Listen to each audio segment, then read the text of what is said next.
Vous vous tenez devant votre potager, le cœur un peu lourd, vos poireaux, que vous imaginiez fiers, verts et dodus, ressemblent plutôt à de tristes brindilles jaunes. C'est frustrant, n'est-ce pas? Vous avez tout bien fait, ou du moins vous le pensiez. Avant de saisir la fourche bêche et de tout arracher en soupirant, arrêtez-vous un instant, et si je vous disais que ce jaunissement et cette petite taille sont en fait un message codé que votre plante vous envoie, un appel à l'aide. Dans cette vidéo, nous allons devenir des détectives du potager. Nous allons décrypter ce message, poser un diagnostic précis, et surtout, je vous promets qu'à la fin, vous aurez un plan d'action d'urgence clair et efficace pour sauver votre récolte. Vous pourriez être surpris de découvrir que la solution est souvent plus simple qu'on ne le pense. Alors, prêt à redonner vie à vos poireaux? Avant de plonger dans la pathologie, définissons ce qu'est un poireau heureux et en pleine santé. Imaginez-le, un feuillage d'un vert bleuté profond, vigoureux, qui se dresse fièrement vers le ciel. À sa base, un fût, c'est-à-dire la partie blanche, qui est ferme, charnue et qui s'allonge de semaine en semaine. Ce poireau idéal pousse dans une terre riche, meuble, bien drainée, et il profite d'au moins 6 heures de soleil par jour. Il reçoit une quantité d'eau régulière, ni trop ni trop peu. Comprendre ce portrait robot du poireau parfait est essentiel, car chaque déviation par rapport à cet idéal est un indice. Le jaunissement, la croissance ralentie, les feuilles qui s'affaissent, tout cela nous indique qu'une de ces conditions de vie fondamentales n'est pas remplie. Gardez cette image du poireau parfait en tête, car elle sera notre référence tout au long de notre enquête pour comprendre ce qui cloche dans votre potager. Commençons notre diagnostic par le symptôme le plus visible, le jaunissement. Cette décoloration n'est jamais anodine. Il est crucial d'observer précisément où elle se manifeste. Si ce sont les feuilles les plus anciennes, celles à l'extérieur, qui jaunissent en premier, pendant que le cœur de la plante reste relativement vert, c'est un indice majeur. Ce jaunissement qui part de la base et remonte est très souvent le signe d'une carence en azote. L'azote est un élément mobile dans la plante. Quand il vient à manquer dans le sol, la plante, intelligente, va le puiser dans ses vieilles feuilles pour l'envoyer vers les jeunes pousses en pleine croissance qui sont prioritaires pour sa survie. C'est un mécanisme de défense. Imaginez une entreprise qui, en période de crise, coupe les budgets des départements les moins stratégiques pour soutenir la recherche et le développement. Votre poireau fait exactement la même chose. Observez cette progression du jaune, des feuilles extérieures vers l'intérieur, est donc la première étape clé de votre diagnostic. C'est presque comme lire une carte qui vous indique exactement où se situe le problème. Le deuxième indice majeur, c'est bien sûr la taille. Votre poireau refuse de grossir. Il reste fin et chétif, bien loin du beau calibre que vous espériez. Cette stagnation de la croissance est directement liée au problème de jaunissement que nous venons d'évoquer. Pensez aux feuilles comme à des panneaux solaires.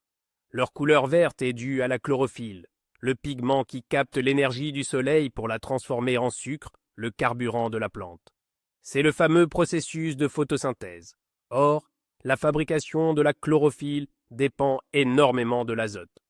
Quand l'azote manque, il y a moins de chlorophylle. Les feuilles jaunissent, les panneaux solaires deviennent défectueux. Ils captent moins d'énergie. Moins d'énergie signifie moins de carburant pour la croissance. Le développement du fût blanc, qui est en fait une réserve d'énergie pour la plante, est alors mis en pause.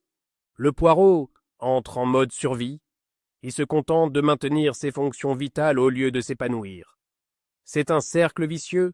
Le manque de nutriments affaiblit la plante, qui devient incapable de produire sa propre énergie, ce qui l'empêche de grandir et de chercher de nouveaux nutriments.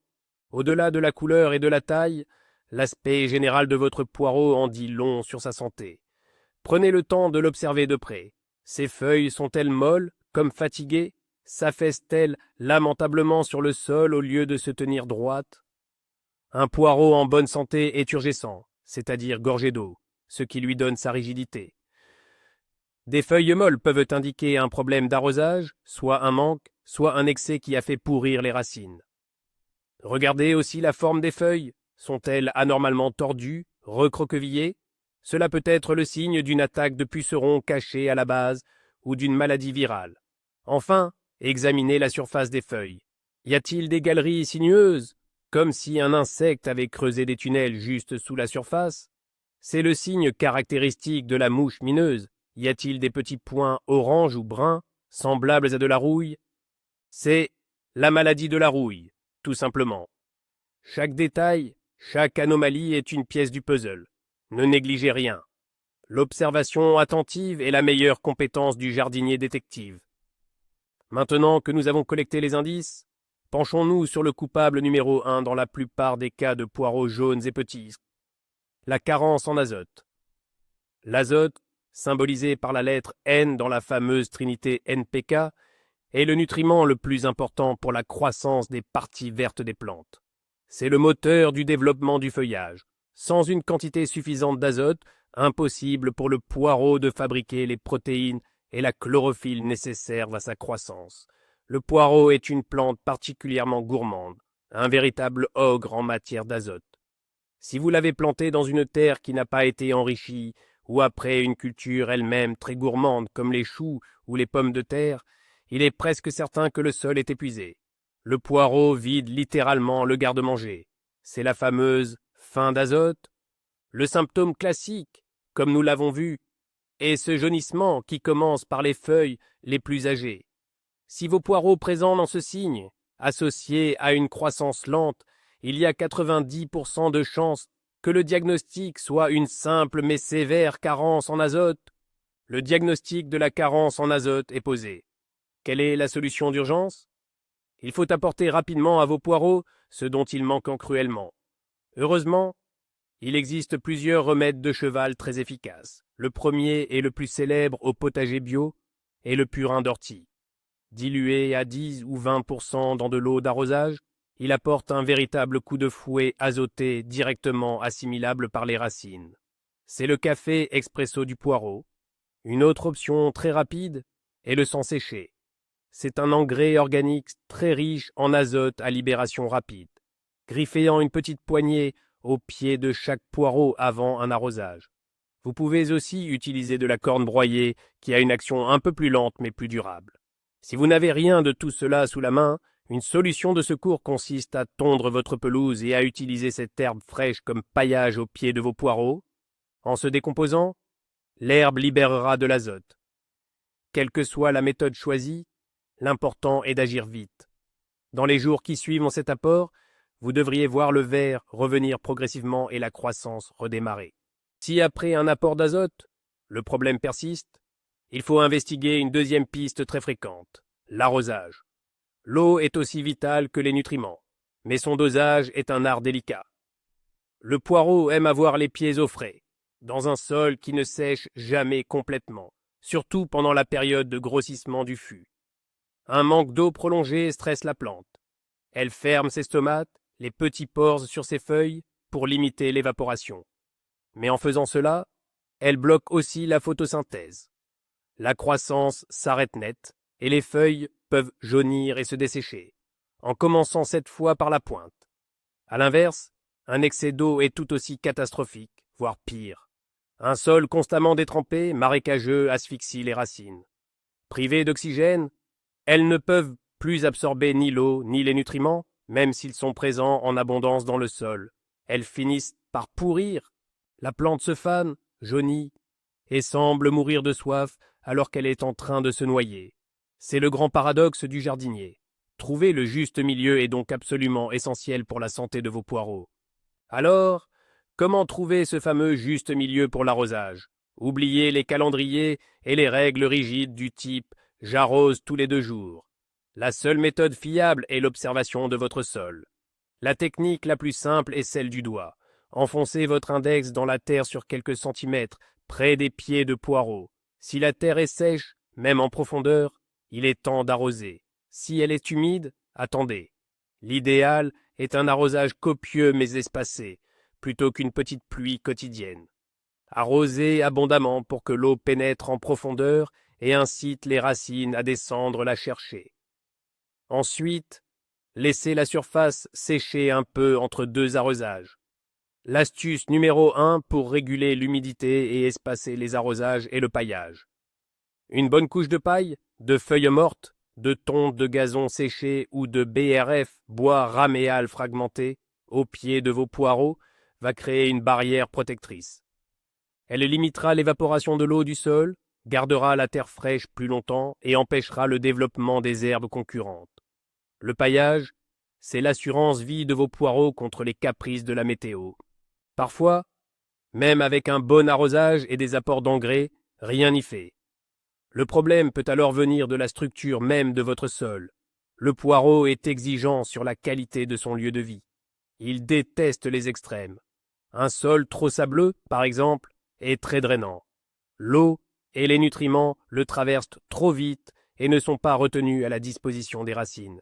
Vous aurez beau arroser et fertiliser, tout sera lessivé en profondeur. À l'inverse, un sol trop argileux, lourd et compact, retient l'eau en excès et devient dur comme de la pierre en séchant.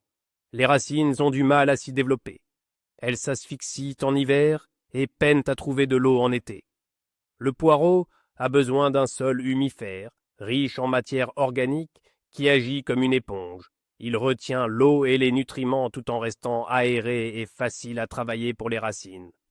Si votre terre est soit trop légère, soit trop lourde, la croissance de vos poireaux sera forcément limitée, car ils dépenseront toute leur énergie à survivre dans un environnement hostile plutôt qu'à produire un beau fût blanc.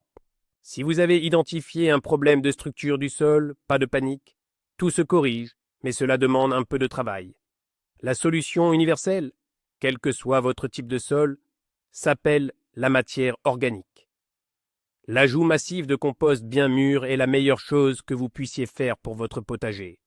Le compost va alléger les terres lourdes en améliorant leur structure et leur drainage, et il va aider les terres sableuses à mieux retenir l'eau et les nutriments.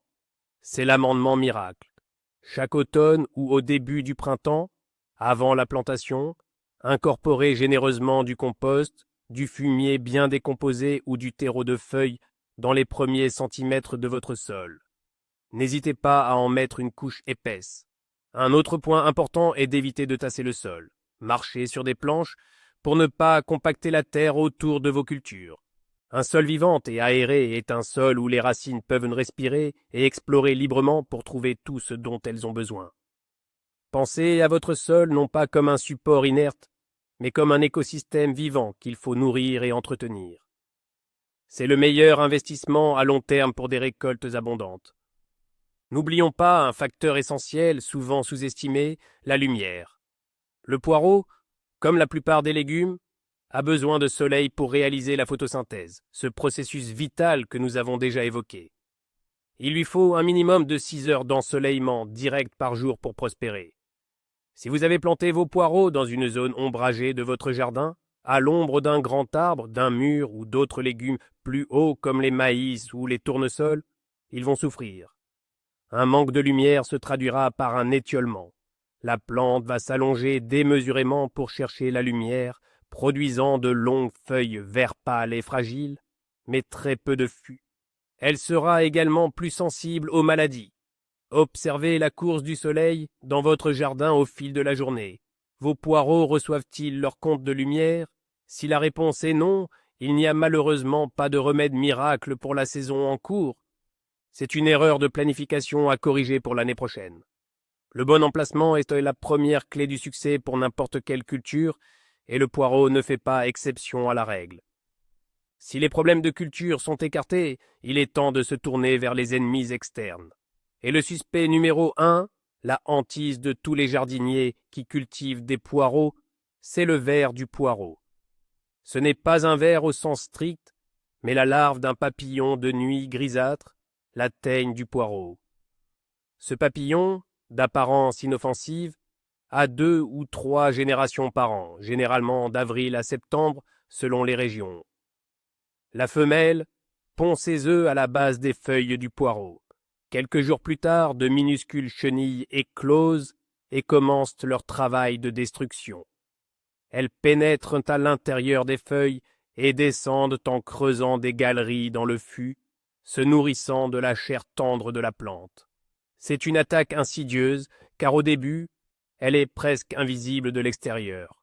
Vous ne vous rendez compte du problème que lorsque les dégâts sont déjà bien avancés. Comprendre le cycle de vie de ce ravageur est fondamental, car la meilleure lutte est toujours la prévention, en agissant avant que les papillons n'aient eu le temps de pondre. Comment savoir si vos poireaux sont victimes du ver du poireau? Les premiers signes sont souvent discrets. Vous pouvez observer de petites traces de morsures ou des galeries sinueuses sur les feuilles les plus jeunes, au cœur de la plante. En écartant délicatement les feuilles, vous pourriez apercevoir les petites de chenilles, de couleur vert jaunâtre avec une tête brune. Un autre signe est la présence de leur déjection, des petits grains bruns, à l'intérieur du fût. Plus tard, les feuilles attaquées jaunissent, se déforment et finissent par pourrir. Si vous coupez un poireau infesté en deux dans le sens de la longueur, le spectacle est sans équivoque. Vous découvrirez un labyrinthe de galeries brunâtres, souvent occupées par une ou plusieurs larves. Le fût est miné, immangeable, et dégage parfois une odeur désagréable due à la pourriture qui s'installe. C'est une attaque dévastatrice qui peut anéantir toute une rangée de poireaux en quelques semaines si rien n'est fait pour l'enrayer. L'identification précoce est donc votre meilleure arme pour tenter de sauver ce qui peut encore l'être. Face au ver du poireau, l'adage « mieux vaut prévenir que guérir » n'a jamais été aussi vrai. La méthode de prévention la plus efficace et la plus simple est la barrière physique. Juste après la plantation, et pendant toute la période de vol des papillons, couvrez vos rangs de poireaux avec un filet anti-insectes à maille très fine. Assurez-vous que le filet est bien tendu sur des arceaux et enterré sur les côtés pour qu'aucun papillon ne puisse se faufiler en dessous. C'est une solution radicale et 100% biologique. Une autre stratégie consiste à jouer avec le calendrier. Essayez de planter vos poireaux de manière à ce qu'ils ne soient pas au stade le plus attractif pendant les pics de vol du papillon.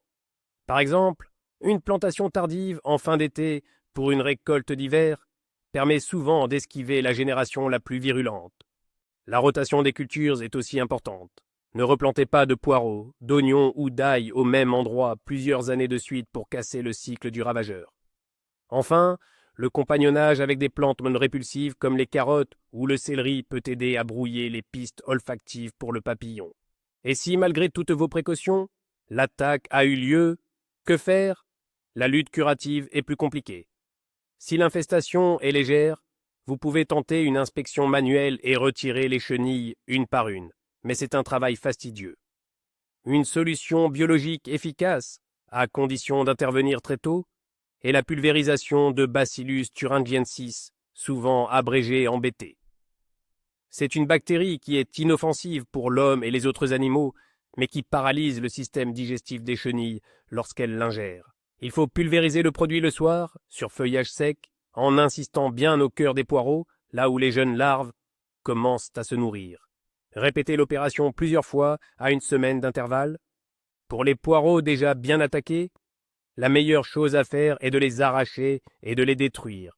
Surtout ne les mettez pas au compost pour éliminer les larves et les pumes qui s'y trouvent. Cela évitera que le cycle ne se poursuive et que la prochaine génération de papillons ne soit encore plus nombreuse.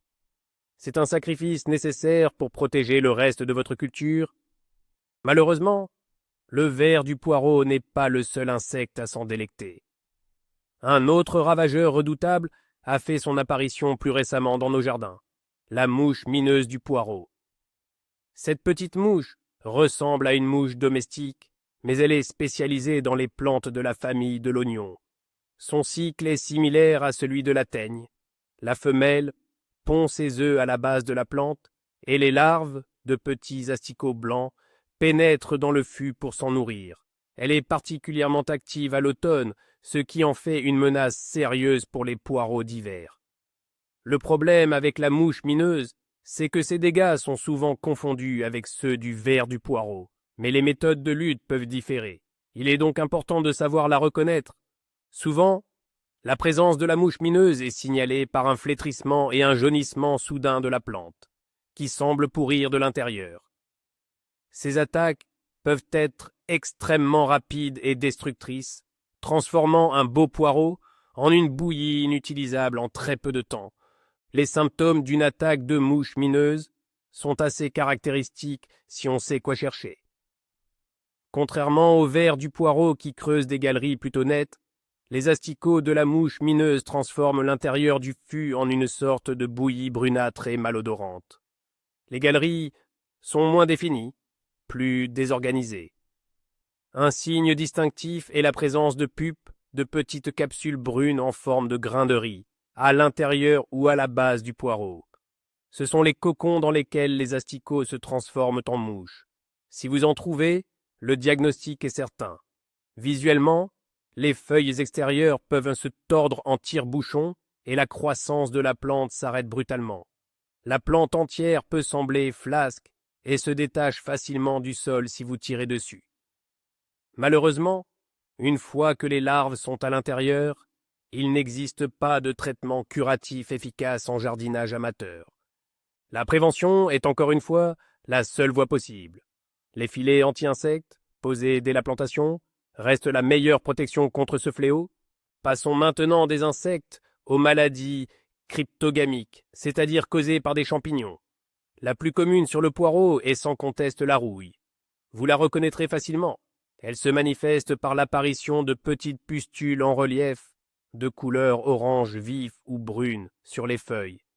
En passant le doigt dessus, une poudre colorée s'en détache, ce sont les spores du champignon.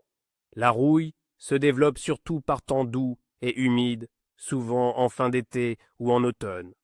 Une attaque légère n'est pas très grave et n'empêchera pas le poireau de grossir. Cependant, si l'attaque est sévère, les feuilles peuvent être entièrement couvertes de pustules, jaunir et se dessécher prématurément. La photosynthèse est alors fortement réduite, ce qui affaiblit la plante et ralentit la croissance du fût. La rouille ne rend pas le poireau impropre à la consommation. Il suffit de retirer les feuilles les plus atteintes, mais elle peut considérablement réduire votre récolte si elle n'est pas maîtrisée. C'est un signe que les conditions de culture ne sont pas optimales. Comment lutter contre la rouille du poireau?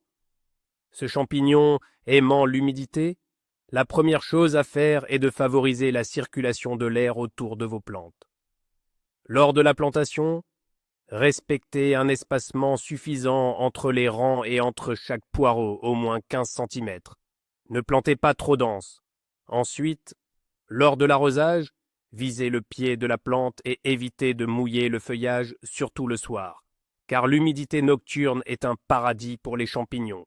Si vous voyez apparaître les premières dailles de rouille, retirez immédiatement les feuilles malades et détruisez-les pour limiter la propagation des spores. En traitement préventif ou curatif, vous pouvez utiliser des solutions naturelles comme la décoction de prêle, riche en silice qui renforce les tissus de la plante, ou le purin d'ortie qui a aussi des propriétés fongicides. Pulvérisez ces préparations sur le feuillage toutes les 2 semaines par temps humide. Une bonne fertilisation, équilibrée, sans excès d'azote, rendra aussi vos plantes plus résistantes. Une plante forte et bien nourrie est toujours moins sensible aux maladies. Face à tous ces diagnostics possibles, vous vous sentez peut-être un peu perdu. Résumons le plan d'action d'urgence. Étape 1. L'observation. Regardez attentivement vos poireaux. Le jaunissement part-il des vieilles feuilles? C'est probablement un manque d'azote. Agissez immédiatement avec un engrais coup de fouet comme le purin d'ortie ou le sang séché. Le jaunissement est-il généralisé? La plante est-elle molle ou desséchée? Vérifiez l'humidité du sol, ajustez votre arrosage et installez un paillage. Étape 2. La recherche de coupables? Écartez les feuilles, cherchez des galeries, des larves, des points de rouille. Si vous trouvez des chenilles de la teigne, essayez un traitement au Bacillus thuringiensis si l'attaque est récente. Si vous voyez des asticots de la mouche mineuse ou si le fût est déjà pourri, arrachez et détruisez.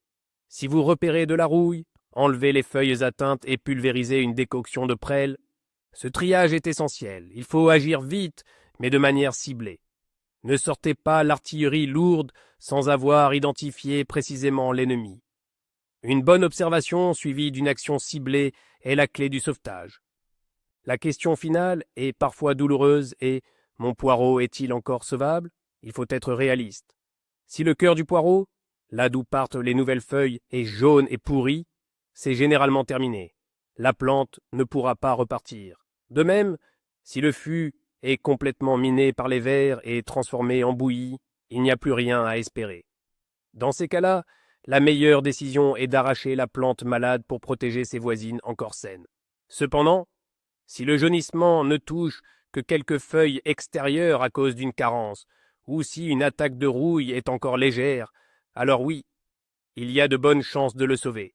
Un bon apport nutritif ou un traitement adapté peut le remettre sur pied et vous permettre d'obtenir une récolte correcte, même si elle est un peu moins belle que prévu. L'important est de tirer les leçons de ces échecs, noter ce qui s'est passé, et l'année prochaine, préparez mieux votre sol, installez un filet anti-insectes dès le début et surveillez vos cultures de plus près. Chaque erreur au potager est une leçon pour devenir un meilleur jardinier. Voilà, notre enquête touche à sa fin. Nous avons vu que derrière un simple poireau jaune et petit peuvent se cacher de multiples coupables. Le plus souvent, c'est un cri de famine, un manque d'azote, que l'on peut corriger avec un bon apport d'engrais organiques. Parfois, c'est un problème de soif, un arrosage mal géré, que l'on résout avec un paillage et plus d'observation. Et parfois, ce sont des envahisseurs, le redoutable ver du poireau ou la sournoise mouche mineuse, contre lesquels la meilleure défense reste la barrière du filet anti-insectes. Sans oublier les maladies, comme la rouille, qui nous rappellent l'importance d'une bonne aération. Le point commun à toutes ces solutions, c'est l'observation. Votre potager vous parle? Il suffit d'apprendre à l'écouter. Ne vous découragez jamais face à un échec, c'est la meilleure façon d'apprendre. Merci infiniment d'avoir regardé cette vidéo jusqu'au bout. Si elle vous a aidé à y voir plus clair, n'hésitez pas à laisser un pouce bleu, ça aide énormément la chaîne. Et bien sûr, abonnez-vous pour ne manquer aucun de nos futurs conseils de jardinage. Maintenant, c'est à vous de jouer dans les commentaires. Dites-moi, quel est le principal suspect pour vos poireaux cette année? Est-ce une carence, un ravageur ou autre chose? Partagez votre expérience, je suis impatient de vous lire et de vous aider.